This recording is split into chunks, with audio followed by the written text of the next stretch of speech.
नमस्कार, आप देख रहे हैं प्रदेश का सबसे भरोसेमंद news channel India news Rajasthan. मैं हूं आपके साथ कांची बंसल। हमारी खास पेशकश बोलेगा राजस्थान में आप सभी का स्वागत है। और आज हम बात करेंगे दहेज को लेकर महिलाओं पर हो रहे अत्याचार के बारे में।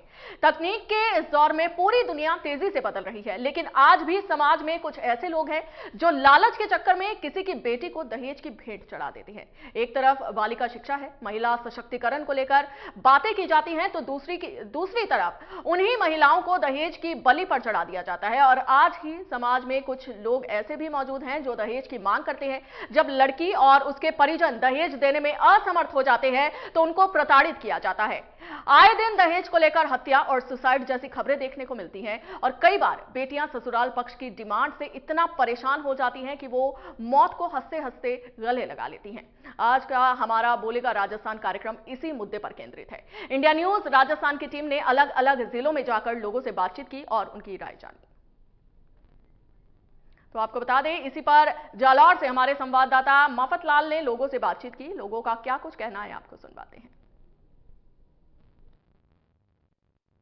प्रथा को लेकर जालोर की जनता की क्या राय है, आखिर कब होगा इसका अंत? हमारे साथ लोग हैं। सर बताइए, किस तरह से इसका अंत होना चाहिए जो दहेज प्रथा को लेकर ज्यादातर जो है बेटियां जो बलि चढ़ती है?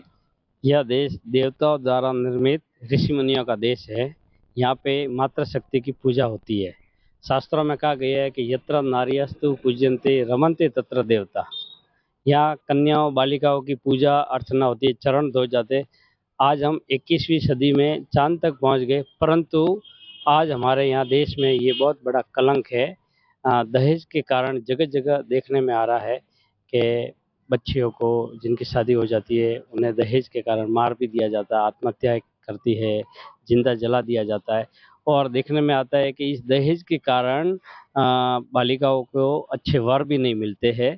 और सही देखने में जाए तो ये जो दहेज है ये एक भीख मांगने का नया तरीका है। तो ये बड़ा ही दुर्भाग्य की बात है। हम सबको जागरूक होना पड़ेगा। दहेज लेना भी पाप है और देना भी पाप है, ये जागरूकता आनी चाहिए तो जरूर अत्याचार मिटेगा। और भी लोग उनसे भी जानते हैं। आप बताइए, दहेज को लेकर किस तरह से सोचते हैं? क्या दहेज प्रथा खत्म होनी चाहिए पूरी तरीके से? बिल्कुल होनी चाहिए। ये समाज के अंदर बहुत बड़ी एक कुप्रथा है और ये शिक्षा के माध्यम से ही हो सकता है। जैसे बच्चे शिक्षित होंगे उनको जानकारी मिलेगी और ये दहेज प्रथा ऑटोमेटिक शिक्षा से ही होगी। और भी लोग उनसे भी जानने की कोशिश करेंगे कि दहेज प्रथा को लेकर किस तरह के सोचते हैं और क्या दहेज प्रथा पूरी तरीके से बंद होनी चाहिए, क्या सख्त से सख्त कानून बनने चाहिए इनको लेकर? हालांकि दहेज प्रथा के लिए बहुत सारे कानून बने हुए हैं और अभी भी उसमें जैसी भी जरूरतें पड़ती है वैसे कानूनों में संशोधन भी होता है। शिक्षा का स्तर भी बढ़ रहा है, लेकिन ओवरऑल यदि देखा जाए ना तो शिक्षा ही सब कुछ नहीं कर सकती। शिक्षा के साथ साथ संस्कार एक बहुत बड़ी चीज़ होती है। संस्कार के लिए हमारे को व्यक्ति को और प्रत्येक यानी कि यहाँ रहने वाला व्यक्ति है ना, उसको ये सोचना पड़ेगा कि हमारे जो पूर्वज थे, जो हमारे पुराने लोग थे, वो अपना जीवन यापन किस तरह से करते थे और अपने बहन बेटियों के उस समय क्या इज्जत हुआ करती थी। इसके विपरीत आज की समय देखा जाए तो शिक्षा का स्तर बहुत बढ़ गया है, लेकिन शिक्षा एक बाजारीकरण वाली वो एक शिक्षा बन गई जो मतलब आधुनिकता तो उसमें दिखती है, पाश्चात्यकरण खूब सारा है जिसमें सब कुछ अलग तरह का, जिसमें कोई अपने संस्कार की बात नहीं कर सकते, चरित्र की बात नहीं कर सकते। और इस प्रकार से दहेज है वो दानव के रूप में यहाँ पैर पसार रहा है। और आए दिन आपने को सबको सुनने को मिलता है, कई सारी बहन भोली भाली बहन बेटियां हैं इस दहेज के कारण अपने आप को खत्म कर रही है, आत्महत्या बढ़ रही है, किसी को जला के मार दिया जाता है, किसी को यूं ही मार दिया जाता है।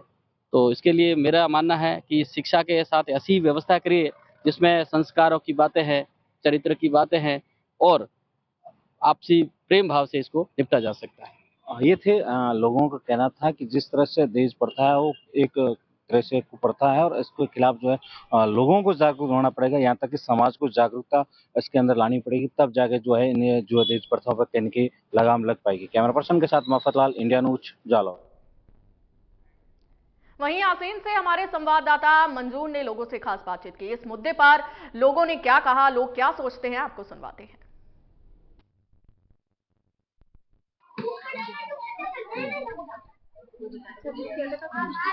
इंडिया न्यूज राजस्थान का एक महत्वपूर्ण कार्यक्रम है बोलेगा राजस्थान।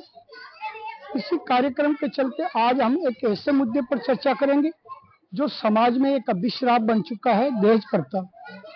दहेज प्रथा एक ऐसा अभिश्राप है तो आए दिन इस दहेज प्रताड़ना को लेकर कई महिलाएं आत्महत्या कर लेती है, और इसी मुद्दे को लेकर आज हम चर्चा करेंगे। कुछ महिलाएं जो शिक्षिकाएं हैं हमारे साथ में मौजूद है, आखिर उनका इस दहेज प्रथा को लेकर क्या कहना है, उनसे बात करेंगे हम। मैडम, देखा जाए तो प्रदेश लो या देश में लो, एक समाज के अंदर दहेज प्रथा एक अभिश्राप बन चुका है, इसको लेकर आपका क्या कहना है? हाँ, दहेज प्रथा आज की एक बहुत ही बड़ा अभिशाप है। आए दिन इसमें बेटियां बलि चढ़ती है, और मेरा ये मानना है कि दहेज न लेना चाहिए, नहीं देना चाहिए। आपका क्या कहना है जो एक अभिश्राप बन चुका है दहेज प्रथा? इसके उन्मूलन के लिए सख्त से सख्त कानून बनना चाहिए, ताकि बच्चियों को बलि नहीं चढ़ाया जाए। क्या कारण है ये? इसकी वजह से बच्चियों को शारीरिक और मानसिक रूप से बहुत प्रताड़ना सहन करनी पड़ रही है। किस कारण से ये दहेज प्रथा होती है? दहेज प्रथा एक लालच की वजह से, जो पुरुष वर्ग में जो लालच बढ़ता जा रहा है और महिलाओं को प्रताड़ित करना है, लालच के कारण वो महिलाओं को प्रताड़ित करते हैं, जिससे घरेलू हिंसा ये भी बढ़ती जा रही है। और इसका अंत तभी हो सकेगा जब शिक्षा का अधिक से अधिक प्रसार होगा, और जब महिलाएं और बालिकाएं खुद शिक्षित होंगी तो इस मुद्दे पर और अपने आप वो विचार कर सकेगी और सरकार का साथ दे सकेगी। किस तरह से बालिका शिक्षा को बढ़ावा देना चाहिए? जैसे दिन पे दिन बच्चों को ये शिक्षा देनी चाहिए कि भाई दहेज प्रथा किस प्रकार से अभिशाप है, तो इस बालिकों को इसके बारे में शिक्षित करना चाहिए। जैसे स्कूलों में एक कार्यक्रम भी चलाना चाहिए इसके लिए, कि जैसे जिससे कि बालिकों को पता चल सके कि किस प्रकार से दहेज लेना और देना एक गैर कानूनी अपराध है। क्या समाज जिम्मेदार है दहेज प्रथा को लेकर, या परिवार वाला जिम्मेदार है? इसके लिए थोड़ा थोड़ा सभी जिम्मेदार है। किस तरह से? सभी जिम्मेदार है, क्योंकि ये बच्चों को सबसे पहले तो लड़कियों को अपने को अच्छा सा पढ़ाना चाहिए, और यदि ऐसे लालची लोग हैं अपने से डिमांड कर रहे हैं तो उस ऐसी जगह अपने को शादी ब्याह नहीं करना चाहिए। यदि पहले ही अपने को लग जाता है कि भाई ये प्रॉब्लम हो सकती है, तो ऐसे लोगों से पहले ही दूर रहना चाहिए। आप बताइए इसको लेकर। देखिए, दोनों ही पक्ष यदि एजुकेटेड हैं, दोनों ही पक्ष अगर यदि शिक्षित है, तो दहेज की बात तो होनी नहीं है। ये तो एक तरीके से जो कम पढ़े लिखे लोग होते हैं, निरक्षर लोग होते हैं, उनको अपनी बेटियां देने के लिए ये सारा करना पड़ता है प्रपंच, ताकि उनकी बेटियों की शादी हो जाए। और आगे जाके भी अगर लड़कियों को पता नहीं है कि इसके खिलाफ क्या कानून है, क्या है, तो वो इस चीज में सहायक एक तरीके से सिद्ध होती है। तो यदि उनको पता होगा, खुद शिक्षित होगी, तो वो इसमें उनको भी कभी मौका ही नहीं मिलेगा, लड़के वालों को भी उसके दहेज के लिए उनको प्रताड़ित करें या सुसाइड जैसे केस हो। ये बात मौजूदा समय में शादियां हाईटेक बनती जा रही है, क्या ये कारण हो सकता है इसको लेकर? बिल्कुल सर। कैसे? ये दहेज प्रथा एक अभिशाप है सर। दहेज की वजह से होता है, जैसे लड़कियों से दहेज मांगते हैं कि जैसे दहेज और लेके आओ, शादी हो जाती है कहीं और, फिर वो नहीं ला पाते, तो फिर कंपटीशन की वजह से भी हो रहा है। इस तरह से अगर कोई दहेज मांगता है शादी से पहले, उसको लेकर आपका क्या कहना है? सर, ये कि दहेज ना तो लेना चाहिए ना देना चाहिए। बच्चे को इतना पढ़ा लिखा के सक्षम कर दो ताकि वो अपना खुद कर सके, कि सक्षम बन सके और इस चीज का सामना कर सके। अगर कोई दहेज मांगता है तो कानून किस तरह से काम करे? कानून को सबसे पहले यही चीज रखना चाहिए कि हर चीज से पहले उनको अवॉइड करे कि हाँ, पहले लड़की पढ़ेगी तो वैसे भी सब कुछ सही हो जाएगा। अगर लड़की खुद नहीं पढ़ेगी, अगर हम इस चीज को डिमांड करेंगे कि हम आपको पहले, आप हमको दो, तो हमको पहले हमारे अंदर ये चीज की होनी चाहिए कि हम नहीं मांगेंगे तो आगे वाला देगा भी नहीं। पहले हम मांगेंगे तो आगे वाला वैसे भी देने के लिए आतुर रहेगा कि हाँ दो। सामाजिक स्तर पर किस तरह से रोका जा सकता है इसको लेकर? इसके लिए कानून बनने चाहिए। इसके लिए सबको इस चीज के लिए बोलना चाहिए कि नहीं, कि पढ़ाई के लिए भी होना चाहिए कि हाँ, बच्चों को पढ़ाओ, बेटियों को पढ़ाओ, आगे बढ़ाओगे तो वैसे भी कुछ भी नहीं होगा सही। गवर्नमेंट ने स्कीम चला रखी है बालिका शिक्षा को लेकर, क्या ये भी एक महत्वपूर्ण कदम हो सकता है देश में? बिल्कुल। किस तरह से? बालिका शिक्षा, अगर बालिका पढ़ेगी तो ही तो आगे बढ़ेगी। आप बताएं इसको लेकर, आप बताएं। बालिका शिक्षा इसमें एक बहुत बड़ा जो है सोपान सिद्ध हो सकता है, क्योंकि अगर वो एजुकेटेड है तभी उसको सारे कानूनों की जानकारी होगी, उसको पता होगा कि हम किस चीज़ के खिलाफ क्या एक्शन ले सकते हैं। पुलिस इसमें हमारी सहायता करेगी, क्योंकि पुलिस से तो हमको डर लगता है एक तरीके से, वहाँ तक जाने में कोर्ट कचहरी के चक्कर लगाना ही सबसे बड़ा डर होता है। एक परिवार के लिए सबसे बड़ा शर्म का विषय होता है कोर्ट में जाना, जबकि वो हमारे सहायक है, लेकिन उसके बावजूद भी हम वहाँ पर जाने में डरते हैं। और इसी वजह से हम लड़कियों को दबा देते हैं कई बार कि बेटा और ले जा, तो ये उनको और उकसाती है आगे से दहेज लेने के लिए कि नहीं अब की बार ज्यादा लेके आ, अब की बार ज्यादा लेके आ। और आखिरकार ये चीजें जाके कहाँ स्टॉप होती है इसका पता भी नहीं चलता है कि लड़की कब सुसाइड कर लेती है या उसको मार दिया जाता है अंदर ही अंदर और उसको एक एक्सीडेंटल केस में बदल दिया जाता है। इस तरीके से लड़कियों के साथ बहुत ही बुरा बर्ताव होता है इसकी वजह से। इस वजह से दहेज प्रथा को तो रोकना ही चाहिए। शादी से पहले भी ऐसा चलन है कि पहले ही दहेज को लेकर एक डिमांड हो जाती है कि मैं इतना दहेज दूंगा, मैं इतना दहेज दूंगा, इसको लेकर बहुत से लोग कर लेते हैं, पहले दहेज की बात पहले कर लेते हैं कि भैया आप क्या दोगे क्या नहीं है, नहीं तो फिर वो बारात जैसे ही आती है तो फिर वो एंड मौके पर डिमांड कर देते हैं, फिर वो उस टाइम हाँ वो सामाजिक लेवल पर इसको किस तरह से रोका जा सकता है दहेज प्रथा को लेकर?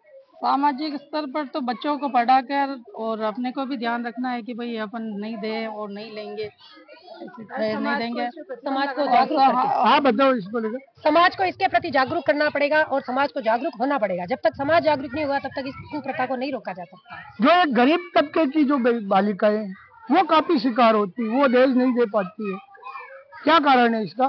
कारण एक तो उनमें शिक्षा का अभाव, वो शिक्षित नहीं हो पाते हैं, शिक्षित नहीं होते तो उन्हें जानकारी नहीं होती है सरकार ने क्या कानून बना रखे हैं इसके लिए कि किस प्रकार वो अपनी शिकायत कर सकते हैं या इस कुप्रथा से बचने के लिए वे क्या क्या तरीके अपना सकते हैं, उन सब के लिए उन्हें शिक्षित होना आवश्यक है। गवर्नमेंट ने भी काफी नियम बना रखे हैं बालिका शिक्षा को लेकर, दहेज प्रथा को रोकने।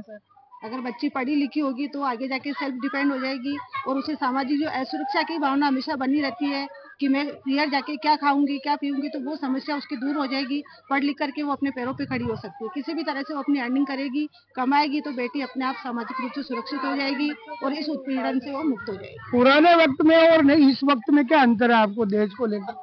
काफी अंतर आया है क्योंकि बालिका शिक्षा को बढ़ावा दिया गया है, सरकार भी इसके लिए कानून बना रही है, तो इसमें पहले से पुराने समय से अब तक सुधार हुआ है। किस तरह का सुधार हुआ? अब जैसे पहले जितनी ये सुनते थे कि ज्यादा है ये हत्याएं हो रही हैं, ज्यादा उनको परेशान किया जा रहा है, तो उससे अब के कम थोड़ा हो रहा है क्योंकि ये सब ये एक तो सरकार भी बालिका शिक्षा को बढ़ावा दे रही है, इसका मतलब कानून ने किस प्रकार से दहेज प्रताड़ना को रोकने के प्रयास किए?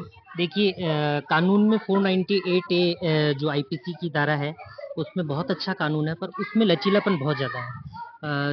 जमानती ऑफेंस है वो, गैर जमानती होना चाहिए, उसको गैर जमानती वारंट इशू होना चाहिए।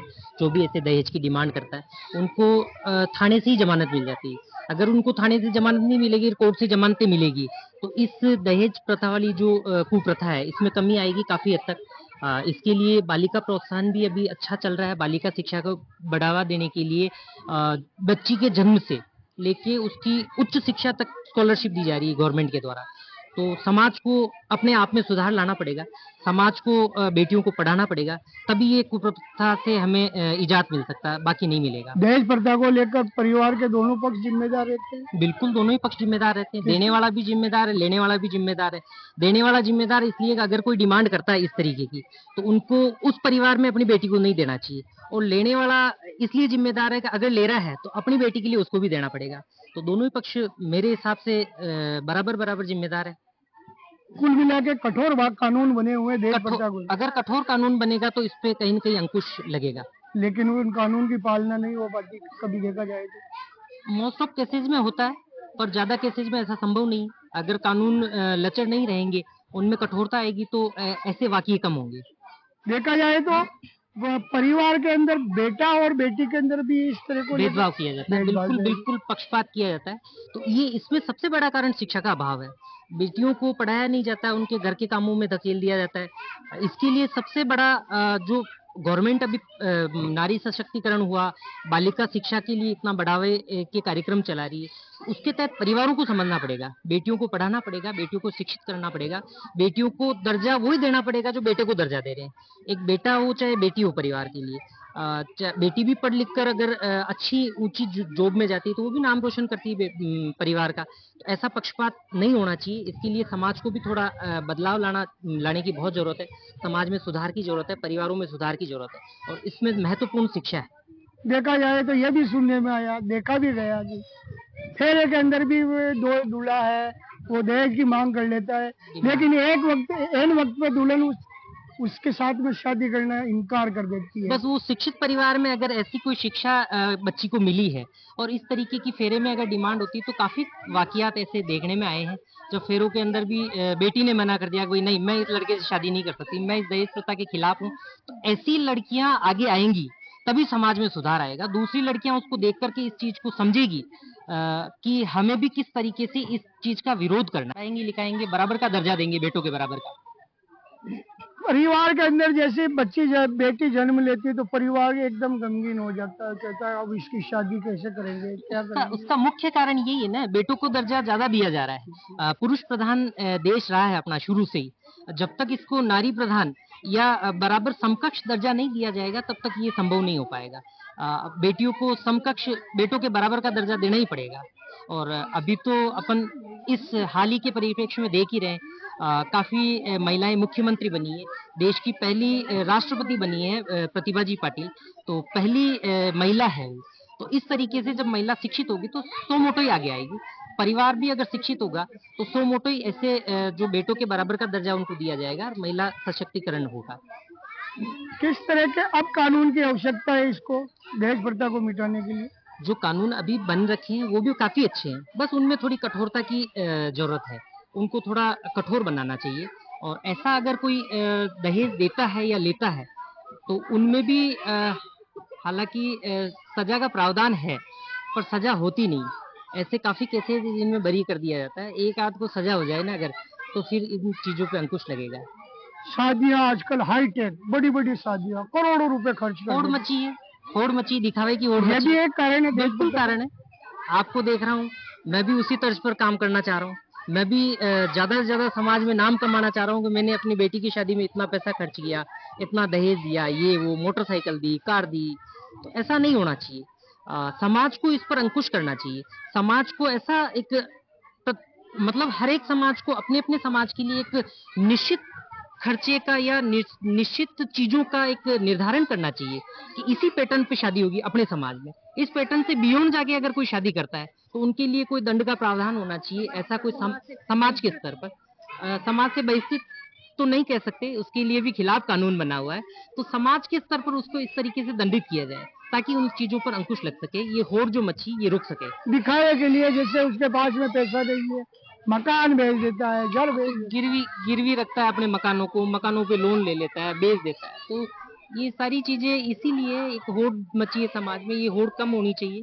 दिखावे की जो एक प्रथा चल पड़ी है इसको कम करना चाहिए। समाज में सुधार तभी आएगा। सबके पीछे का कारण शिक्षा ही है, शिक्षा का अभाव ही सबका कारण है। तो जब तक शिक्षित नहीं होंगे लोग तब तक इन चीजों को समझ नहीं पाएंगे। समाज में किस प्रकार से सुधार करना चाहिए इस चीज को लेकर? बस ज़्यादा से ज़्यादा समाज वालों को भी इसके लिए जागरूक करना चाहिए कि भाई बेटियों को भी ज़्यादा से ज़्यादा पढ़ाओ और उनको अपने पैरों पे खड़ा करो ताकि उनको ये वाली प्रॉब्लम आगे जाके दहेज प्रथा की ये जो शिकार नहीं हो सके बच्चे। ये तो हमारे साथ में मौजूद कुछ शिक्षिका हैं और प्रबुद्ध जन जिन्होंने दहेज प्रथा को लेकर अपनी राय बेबाक रखी और उन्होंने बताया कि जब तक बालिका शिक्षा पर जोर नहीं दिया जाएगा, जब तक बालिका शिक्षित नहीं होगी तब तक दहेज रूपी दानव समाज के अंदर फैलता रहेगा। इंडिया न्यूज राजस्थान के लिए मंजू। इसी कड़ी में सुजानगढ़ से हमारे संवाददाता शैलेंद्र लाठा ने लोगों से बात की। क्या कुछ कहा सुजानगढ़ के लोगों ने, आपको सुनवाते हैं। प्रथा अभिशाप है। इंडिया न्यूज की मुहिम है। इंडिया न्यूज ने कार्यक्रम चलाया बोले राजस्थान, और जनता क्या बोलती है। सुजानगढ़ के इस बाजार में खड़ा हूँ, रेडीमेड की दुकान है जहाँ पे लोग खड़े हैं, ग्राहक भी खड़े हैं। बातचीत करना चाहूंगा। एक सब्जेक्ट है दहेज प्रथा के बारे में, क्या किस तरह से लेते, क्या कहना चाहेंगे? मैं तो ये चाहता हूँ कि दहेज प्रथा बिल्कुल खत्म होनी चाहिए और बेटियों की सुरक्षा और एजुकेशन इन पे ध्यान देना चाहिए, जिसकी वजह से क्या है बेटियों को आगे बढ़ने का एक अवसर मिले। और दहेज प्रथा के बिल्कुल खिलाफ हूँ। मैं ये चाहता हूँ दहेज प्रथा बिल्कुल खत्म होनी चाहिए अपने समाज से। और क्या आपको लगता नहीं शिक्षित वर्ग है वो भी दहेज ले रहे हैं? नहीं, बिल्कुल ये सोचना चाहिए शिक्षित वर्ग को कि वो इन चीज़ों पे बिल्कुल भी ध्यान ना दे और अपनी बेटी की तरह ही अपनी बहू को रखे अपने परिवार में और किसी भी तरह की कोई प्रताड़ना ना करे और अच्छे से एक परिवार में एक बेटी की तरह रखें उनको। अच्छे से परिवार में बेटी की तरह। क्या कहना चाहेंगे, आज आप जुड़ चुके हैं, क्या कहना चाहेंगे इस विषय पर, जिस तरह से बेटियों की घर से बाहर भी निकाल दिया जाता है, दहेज की वजह से उनको मार भी दिया जाता है, क्या किस तरह का संदेश है ये? समाज को दहेज लेना ही नहीं चाहिए, ना देना चाहिए, एकदम स्पष्टता लिखवा लेनी चाहिए उस कागज पे। दहेज बिल्कुल ही बंद करना चाहिए, समझेगा। आज दहेज के कारण न जाने कितनी बहन बेटियां खराब हो रही है, समझेगे। इसलिए दहेज नहीं लेना चाहिए किसी को भी। अब लोग क्या कहना चाहेंगे? मैं कहता हूँ ये गलत है, क्योंकि आज के दौर के अंदर सब बहुत से सारे ऐसे काम मैं देख रहा हूँ कि दहेज के कारण कई लड़कियां छोड़ी जा रही है और भी हो रहे जैसे। तो मैं ये कह रहा हूँ दहेज एकदम ही बंद होना चाहिए, क्योंकि दहेज लेना एक अभिशाप है। दहेज लेना और देना अभिशाप है। हमारे बीच में लड़कियां भी है, क्या आप क्या कहना चाहेंगे इस विषय में, कुछ बोलना चाहेंगे? दहेज प्रथा समाप्त होनी चाहिए, क्योंकि एक बाप अपनी बेटी दे देता है, उसके बाद में दहेज की तो कोई नीड ही नहीं होनी चाहिए। और जो लोग दहेज की मांग करते हैं उन्हें तो शायद समाज में रहने का कोई अधिकार ही नहीं है। इसलिए हमारे जो समाज है इसको इसके खिलाफ बिल्कुल आवाज उठानी चाहिए। ये थी महिला है, और यहाँ पे काफी लोग हैं जिन्होंने खास तौर पर बताया है कि दहेज लेना भी नहीं चाहिए, दहेज देना नहीं चाहिए। यहाँ तक लोगों ने कहा कि लिखा लेना चाहिए समाज में जब शादी हो कि दहेज देना, हम दहेज नहीं देंगे ना ही लेंगे। इस तरह की प्रक्रिया हो तो एक बड़ा संदेश होगा और दहेज प्रथा पर रोक लगी। हालांकि कानून भी मजबूत है, कानून को और स्ट्रिक्ट होना चाहिए, ये भी लोग कहते हैं। इंडिया न्यूज के लिए बोले राजस्थान के लिए शैलेंद्र लाटा की रिपोर्ट। राजस्थान बोलेगा में इतना ही। नए मुद्दे के साथ आपके सामने फिर हाजिर होंगे। देखते रहिए इंडिया न्यूज राजस्थान। नमस्कार।